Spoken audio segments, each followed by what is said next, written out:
Hello बच्चों, स्वागत है मेरे नए वीडियो में। और आज के इस वीडियो में हम लोग क्लास 12 मैथ एनसीईआरटी की बुक का एक्सरसाइज 11.2 के सवालों को हल करेंगे। कल के वीडियो में हम लोगों ने एक्सरसाइज 11.2 को हल करने के लिए जितने भी इंपॉर्टेंट फार्मूले थे उन सारे फार्मूलों को डिस्कस किया था, और आज हम लोग एक्सरसाइज 11.2 के सवालों को हल करेंगे। ठीक है, तो चलिए स्टार्ट करते हैं एक्सरसाइज 11.2। यहाँ पे 3 सवाल हमने लिखा है। सवाल नंबर 1, 2 और 3। पहला सवाल है, दर्शाइए कि दिक कोसाइन 12/13 -3/13 -4/13, फिर ये सारे दिक कोसाइंस दिए गए हैं, वाली 3 रेखाएं परस्पर लंबवत हैं। आपको 3 रेखाएं दी गई हैं।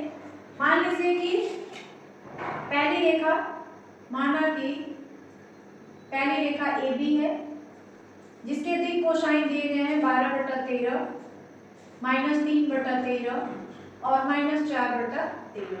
दूसरी रेखा BC है, या CD ले लेते हैं। CD है जिसका दिक कोसाइन 4/13 12/13 और 3/13 है। और जो तीसरी लाइन है वो हम लोग EF ले लेते हैं। इसके दिक कोसाइन 3/13 -4/13 और 12/13 है। आपको दिखाना है कि AB CD एक दूसरे पे लंब है, फिर CD और EF एक दूसरे पे लंब है, फिर दिखाना है कि AB और EF एक दूसरे पे लंब है। तो मैं यहाँ एक करके आपको दिखा देती हूँ और उसी हिसाब से आप तीनों कर लेंगे। ठीक है, अब ये जान जाइए कि अगर दो रेखाएं परस्पर लंब हैं तो उनके जो दिक कोसाइन का मल्टीप्लिकेशन होता है, प्रोडक्ट होता है, वो सबको हम लोग जोड़ते हैं तो इक्वल टू 0 आता है। ठीक है, तो यदि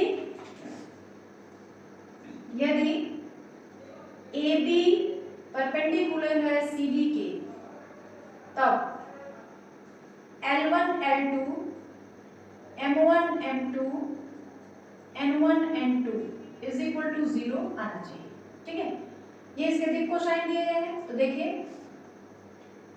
हम AB और CD का निकाल रहे हैं, तो क्या हो जाएगा, L1 ये N1 L1 M1 N1, ये L2 M2 N2। अब यहाँ पे मान रखना है L1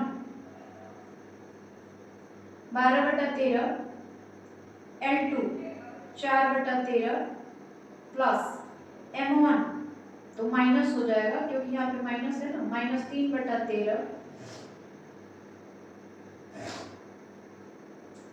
M2 12/13 प्लस N1 तो माइनस हो जाएगा यहाँ पे क्योंकि ये माइनस में दिया है 4/13 3/13। अब सबको सॉल्व करके देखिए क्या 0 आ रहा है। तो 12 चौके 48 169, 12 3 36 169 12/169। ठीक है, तो ये आ जाएगा 48/169 माइनस 48/169 इज इक्वल टू 0। 0 आ गया ना। अतः AB लंब है, या AB और CD परस्पर लंबवत है। AB और CD क्या है, परस्पर लंबवत है। अब CD और EF का निकाल दें।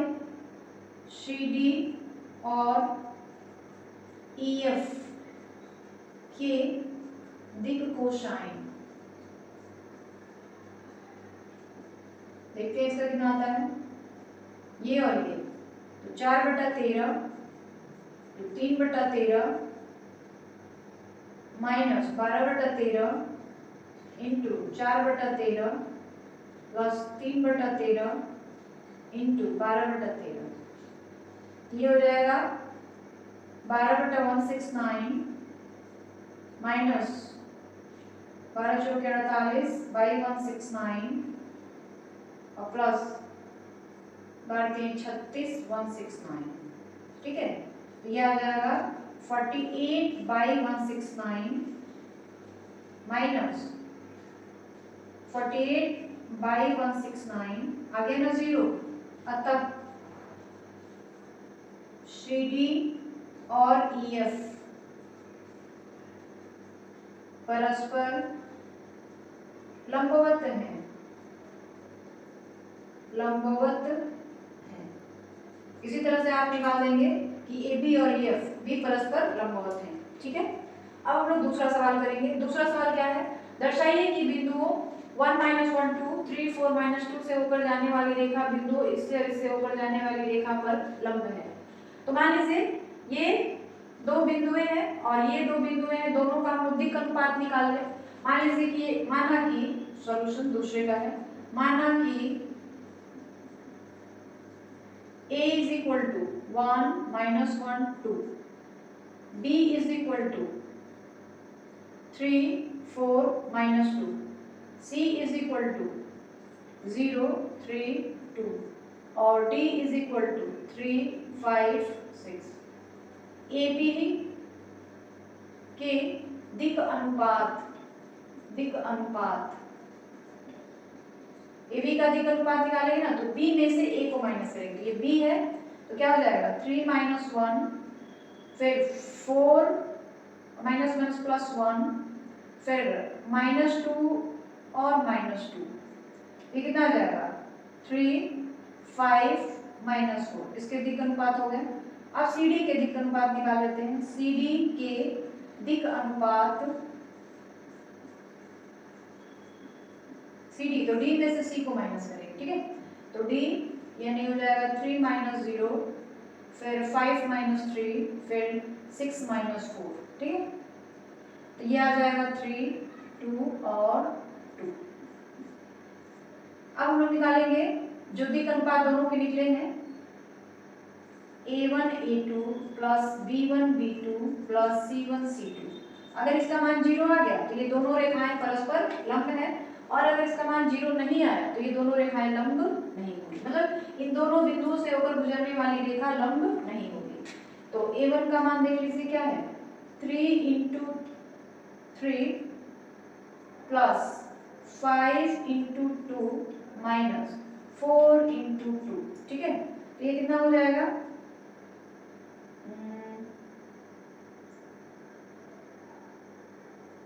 यही है ना -1, क्योंकि रेखा लंब है, दर्शाना है आपको। तो 1 -1 2 3 4 -2 और 0 3 2 3 5 6। तो ए बी का निकालना है, तो 3 -1 4 + 1 -2 और -2 -4।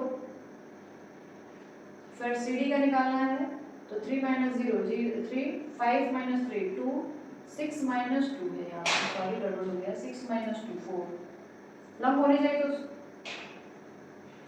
तो ये जाएगा -4 × 4, ये कितना आ गया 9 प्लस 10 19 ना, फिर कुछ गड़बड़, लंब होने चाहिए तो ये 0 आने चाहिए, कहीं कुछ गड़बड़ है, देखना पड़ेगा क्या गड़बड़ है। यहाँ पे 3 -1 2 होगा, देख लीजिएगा अच्छे से, थोड़ा गलती हो गया है। 3 -1 2 होगा, तो ये हो गया 2 × 3 6 प्लस 10 -16, ये कितना आ गया 16 -16 इज इक्वल टू 0। अतः दोनों बिंदुओं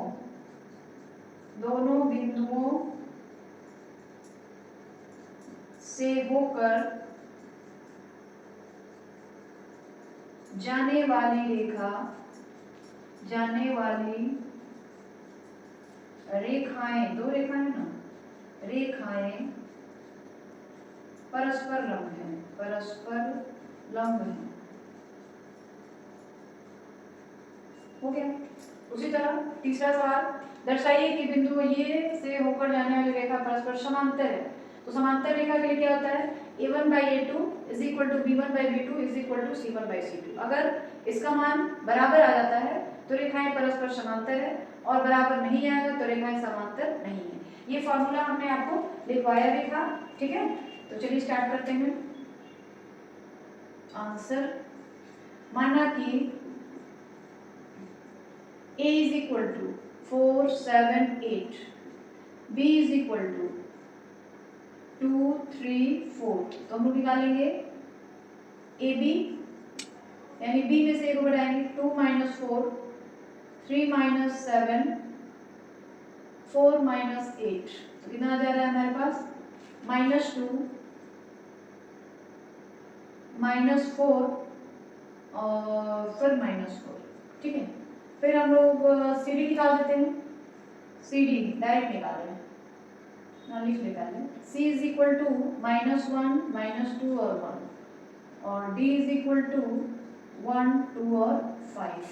तो सी डी निकालेंगे तो सी डी का मान कितना आ जाएगा 1, माइनस तो प्लस हो जाएगा, फिर 2 और माइनस माइनस प्लस 2, फिर 5 -1, तो ये आ जाएगा 2 4 और 4। ठीक है, अब इन दोनों का जो अनुपात है उसका रेशियो ले लेंगे। तो A1/A2 यदि रेखाएं समांतर हो तब क्या होना चाहिए, A1/A2 is equal to B1/B2 is equal to C1/C2, ये होना चाहिए। तो निकाल कर देखते हैं कि सही है कि नहीं। -2/2 कितनी आ रही है इसकी वैल्यू -1, फिर -4/4 इसकी भी वैल्यू आ गई -1, और फिर -4/4 इसकी वैल्यू आ गई -1। ठीक, तीनों की वैल्यू तो -1 ही आ रही है, क्योंकि A1/A2 is equal to B1/B2 is equal to C1/C2, अतः रेखाएं समांतर हैं। जो रेखाएं हैं वो कैसी है, समांतर है। ठीक है, और अगर यही A1/A2 B1/B2 C1/C2 के मान बराबर नहीं आते तो रेखाएं समांतर नहीं होती। क्लियर है इतनी बातें। सवाल नंबर 1 2 3 समझ आ गया है आपको अच्छे से। आगे बढ़ा जाए, सवाल नंबर 4 और 5 को करेंगे। सवाल नंबर 4 क्या है, बिंदु 1 2 3 से गुजरने वाली रेखा का समीकरण ज्ञात करें जो सदिश 3i cap plus 2j cap minus 2k cap के समांतर है। ठीक है, तो एक बिंदु 1 2 3, यानी इसको आप ऐसे लिख सकते हैं i cap plus 2j cap plus 3k cap, तथा एक सदिश क्या है 3i cap plus 2j cap minus 2k cap के समांतर रेखा का समीकरण R is equal to a plus lambda B होता है। ठीक है, तो ये a मान लीजिए और इसको हम लोग b मान लेंगे, तो R इज इक्वल टू क्या हो जाएगा a का मतलब हो गया i cap plus 2j cap plus 3k cap plus lambda b का मतलब हो गया 3i cap plus 2j cap minus 2k cap. ठीक है, यही जो है रेखा का समीकरण है। देख लीजिए, रेखा का समीकरण यही है जहां लेमडा एक वास्तविक संख्या है।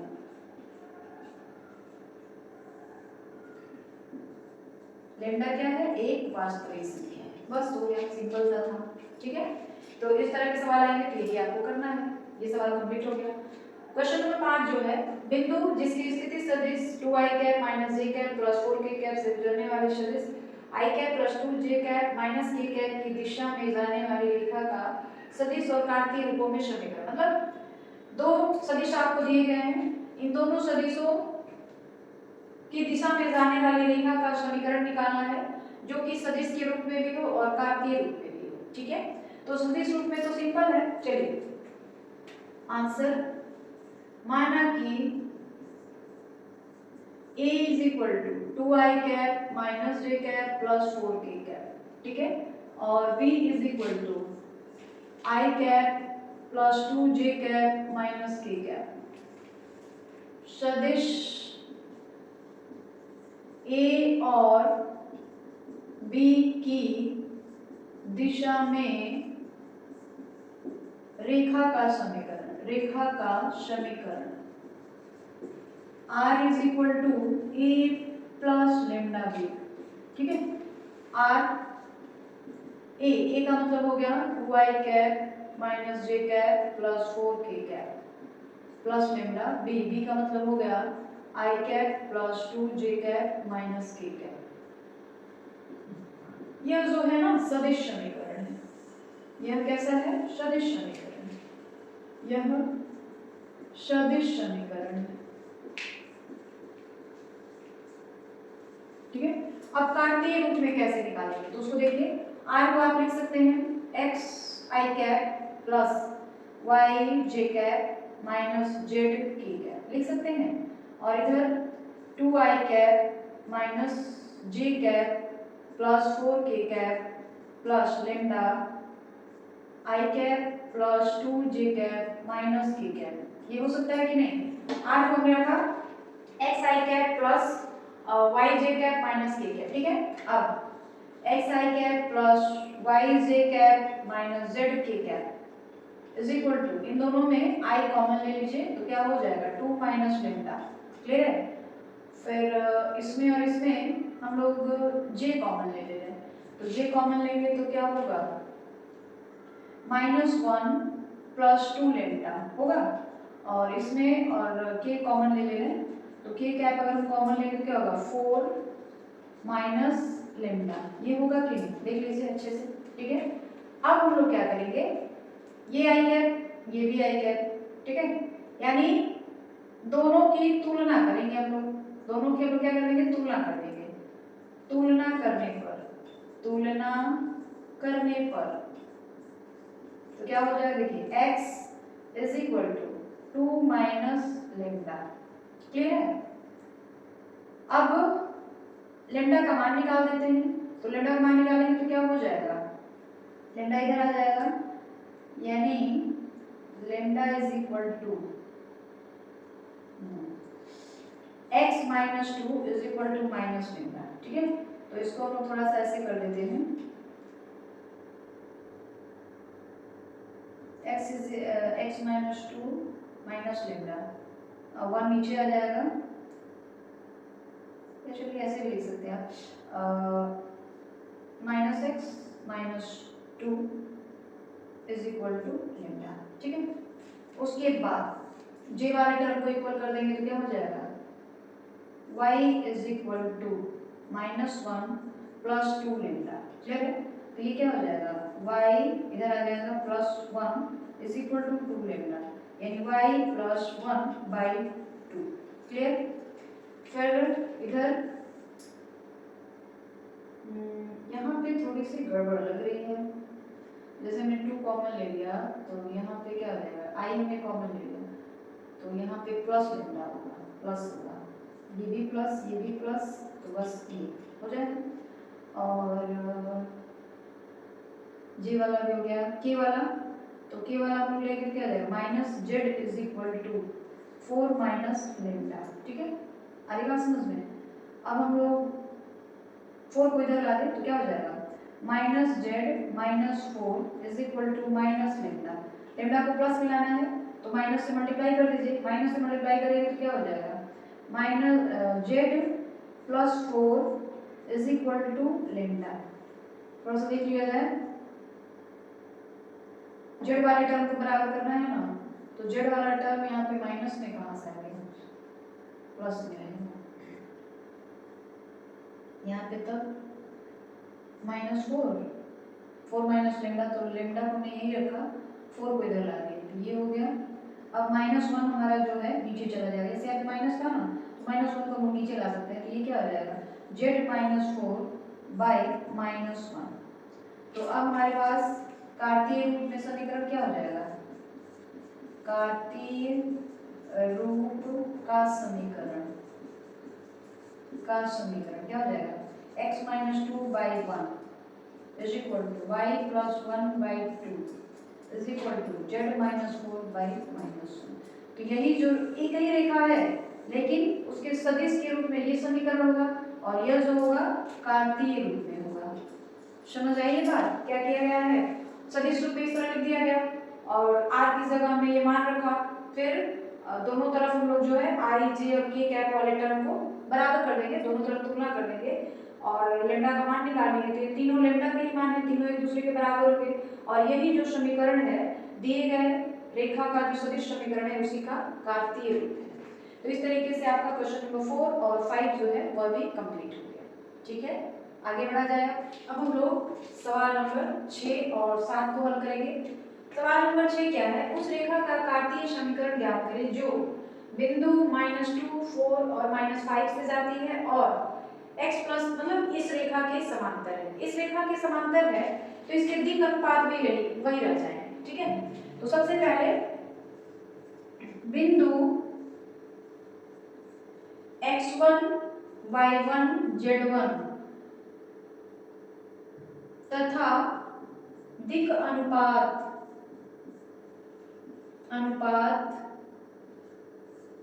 a b c से गुजरने वाले रेखा का समीकरण फॉर्मूला लिखेंगे पहले, x minus x1 by a, y minus y1 by b और z minus z1 by c होता है। ये होता है समीकरण। ठीक है, तो यहाँ हमारे पास बिंदु दिया गया है, ये x1 y1 z1 हो गए और दिक् अनुपात यही रहे 3 5 6, क्योंकि इस बिंदु से होकर जो रेखा जा रही है वो इस रेखा के समांतर है। इस रेखा के समांतर का मतलब कि उसका भी दिक् अनुपात यही रहेगा। अतः अभिष्ट रेखा का समीकरण क्या हो जाएगा, x माइनस x1 की जगह 2 तो ये प्लस 2 हो जाएगा, दिक् अनुपात 3 ही रह जाएगा, is equal to y minus 4 by 5 और z माइनस तो प्लस हो जाएगा 5 बाई 6। ठीक है, तो ये हमारा समीकरण हो गया। क्या हो गया, x plus 2 by 3, y minus 4 by 5 और z प्लस 5 बाई 6 हो गया। सवाल समझ आ गया। अब क्वेश्चन नंबर 7 को देख लेते हैं। एक रेखा का कार्तीय समीकरण इस तरह से दिया है, इसका सदिश समीकरण आपको ज्ञात करना है। कार्तीय समीकरण दिया गया है और सदिश समीकरण जो है निकालना है। तो दिक् अनुपात तो यही रहेंगे 3 7 और 2, इसके दिक् अनुपात यही रहेंगे। ठीक है, तो चलिए इसको हम लोग क्या करेंगे, देखिए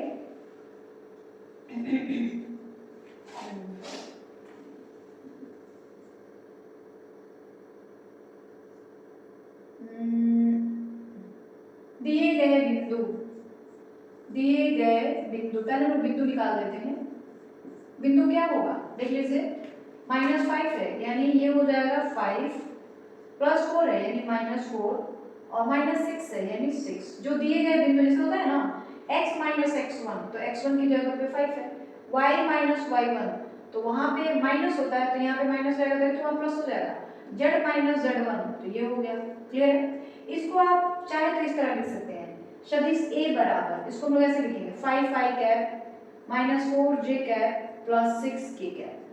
इतनी बात समझ आ गई, क्लियर है। अब देखिए दिए गए रेखा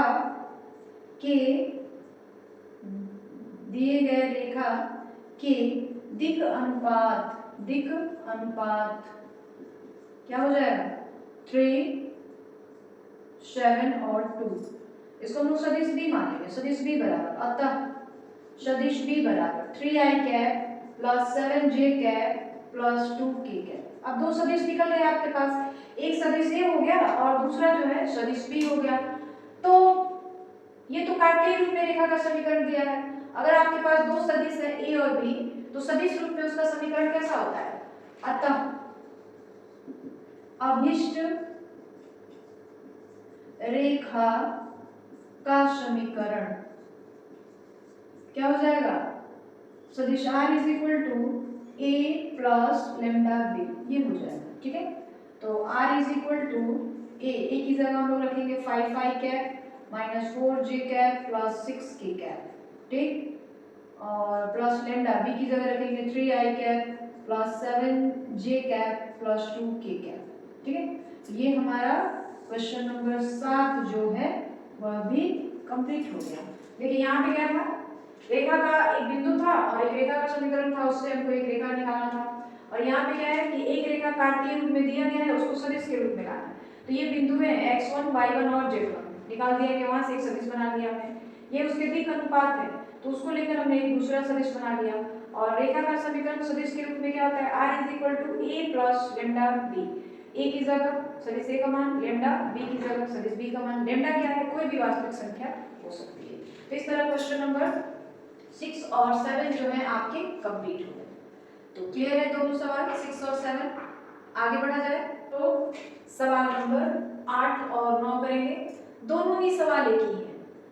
दोनों ही सवालों में दो रेखाएं दी गई हैं और दोनों के बीच का कोण निकालना है। बस अंतर ये है कि यहाँ पे जो रेखा दिया गया है यह सदिश के रूप में दिया गया है और वहां पर जो रेखा दिया गया है वह कार्तीय रूप में दिया गया है। ठीक है, तो दोनों रेखाओं के लिए बीच का कोण का अलग अलग फॉर्मूला है। अगर दो रेखाएं सदिश के रूप में हो तो उनके बीच का कोण देखिए, इन दोनों रेखाएं जो भी रेखाएं दी गई हैं इसमें क्या है, दोनों सदिश के रूप में है। जिसको इसको हम लोग सदिश ए कहेंगे, ये लेमडा हो गया और ये जो हो गया बी हो गया। फिर ये हमारा ए, मान लीजिए ये a1 हो गया तो ये a2, ये b1 तो ये हमारा b2 हो गया। ठीक है, जब रेखाएं सदिश के रूप में दी हो तो उनके बीच के कोण का मान निकालने के लिए फॉर्मूला है हमारे पास cos theta is equal to सदिश b1 डॉट सदिश b2 by mod of b1 dot mod of b2। ये हमारे पास फॉर्मूला है। ठीक है, तो देखिए b1 का मान और b2 का मान हमारे पास, तो यहाँ पे हम लोग पहले लिख लेते हैं। b1 is equal to 3i cap plus 2j cap plus 6k cap. ठीक है, और b2 is equal to i cap plus 2j cap plus 2k cap. तो हम यहाँ पे हम क्या कर लेंगे, देख लीजिए b1 b2 का मान जो है रख लेंगे 3i cap plus 2j cap plus 6k cap dot b2 i cap plus 2j cap plus 2k cap. ठीक है, उसके बाद b1 का मॉड, तो मॉड का क्या हो जाएगा देख लीजिए 3 का स्क्वायर प्लस 2 का स्क्वायर प्लस 6 का स्क्वायर डॉट अंडर रूट 1 का स्क्वायर प्लस 2 का स्क्वायर प्लस 2 का स्क्वायर। ठीक है, तो ये आ जाएगा 3 प्लस 4 प्लस 12 नीचे under root 9 plus 4 plus 36 dot 1 plus 4 plus 4। तो ये हमारे पास आ गया 12 4 16, 16 और 3 19 और नीचे 49 डॉट 4 4 8 9। तो इसका हो जाएगा 19 बटा में 49 का वर्गमूल 7 होता है और 9 का वर्गमूल 3 होता है। तो ये कितना आ जाएगा हमारे पास 19 बटा 21, यानी cos थीटा का मान हमको मिला है। तो थीटा बराबर क्या हो जाएगा cos इनवर्स 19 बटा 21। तो ये जो 8 नंबर सवाल है उसमें दो सवाल दिए गए हैं, ये हमने पहला हल कर दिया है और दूसरा जो है ये आप खुद करेंगे, योरसेल्फ, डू योरसेल्फ। ठीक है, ये आपका होमवर्क रहेगा। पहला हमने जैसे जैसे लगाया वैसे वैसे आप दूसरा लगा लेंगे और ये जो होगा आपका होमवर्क होगा। ठीक है, उसी तरह 9 में भी दो सवाल है, एक हम सॉल्व करेंगे, दूसरा जो है आप खुद हल करेंगे। और अगर दो रेखाएं सदिश के रूप में दी हो तो उनके बीच का कोण इस फॉर्मूले से निकालेंगे। दो रेखाएं अगर कार्तीय रूप में दी गई हो तो उसके बीच का कोण निकालने के लिए हमारे पास जो है दूसरा फॉर्मूला है। और वो क्या होता है, अगर दो रेखाएं इस तरह से दी गई हो, कार्तीय रूप में दी गई हो, तो उसके लिए जो फॉर्मूला होता है वो होता है cos theta is equal to a1 a2 plus b1 b2 plus c1 c2 by under root a1 का स्क्वायर प्लस a1 का स्क्वायर प्लस b1 का स्क्वायर प्लस c1 का square dot under root a2 का square plus b2 का square plus c2 का square. ठीक है, अब आपको a1 a2 ये पहली रेखा है और ये दूसरी रेखा है, तो ये a1 a2 जो है पहली रेखा के दिक् अनुपात है और b1 a2 b2 और c2 ये दूसरी रेखा के दिक् अनुपात है। तो आप चाहे तो यहाँ पे लिख सकते हैं। ठीक है, ये a1 है, ये b1 है और ये c1 है। a1 बराबर 2, b1 बराबर 5 और c1 बराबर -3। फिर a2 बराबर -1, b2 बराबर 8 और c2 बराबर 4। ठीक है, ये सारे मान हमने लिख लिए। अब हमको क्या करना है, सारे मान यहाँ पे रख देने हैं। तो cos थीटा बराबर क्या हो जाएगा, a1 a2 यानी 2 इंटू -1 तो -2, b1 b2 यानी 5 इंटू 8 40, c1 c2 यानी -3 इंटू 4 -12, नीचे क्या हो जाएगा अंडर रूट a1 यानी 2 का स्क्वायर प्लस 5 का स्क्वायर प्लस -3 का स्क्वायर, ठीक है, डॉट a2 यानी -1 का स्क्वायर प्लस 8 का स्क्वायर और प्लस 4 का स्क्वायर, ठीक है। तो ये कितना हो जाएगा हमारे पास cos theta is equal to आ जाएगा -2 -12 -14, 40 में से 14 घटा देंगे तो आ जाएगा 26, ये हो गया 26, नीचे आ जाएगा 2 का स्क्वायर 4, 5 का स्क्वायर 25 और 3 का स्क्वायर 9, डॉट इधर आ जाएगा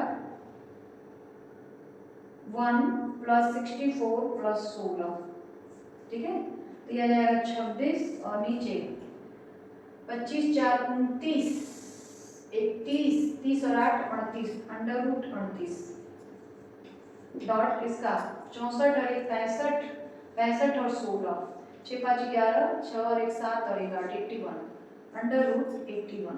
तो इसको आप क्या लिख सकते हैं 26 और इसको हम लोग 38 को क्या लिखा जाए, रहने दीजिए 38 को इस तरह। 81 का तो वर्गमूल निकल सकता है, 81 का वर्गमूल 9 होता है, तो इसको हम लोग 9 अंडर रूट 38 लिख सकते हैं, ठीक है। तो ये cos थीटा का मान है, cos theta is equal to 36 बटा में 9 अंडर रूट 38, तो थीटा इज इक्वल टू क्या हो जाएगा cos इनवर्स 26 बटा 9 अंडर रूट 38, ठीक है। तो ये हमारा क्वेश्चन नंबर 9 भी कंप्लीट हो गया। क्वेश्चन नंबर 9 में भी दो सवाल है, पहला हमने सॉल्व किया जिस तरीके से उसी तरह से आप दूसरा भी कर लेंगे, और 8 में भी दो सवाल हैं, जो एक हमने करके दिखाया है उसी आधार पे आप दूसरा भी कर सकते हैं, ठीक है। और आज के वीडियो में बस इतना ही, बाकी हम लोग कल के वीडियो में देखेंगे।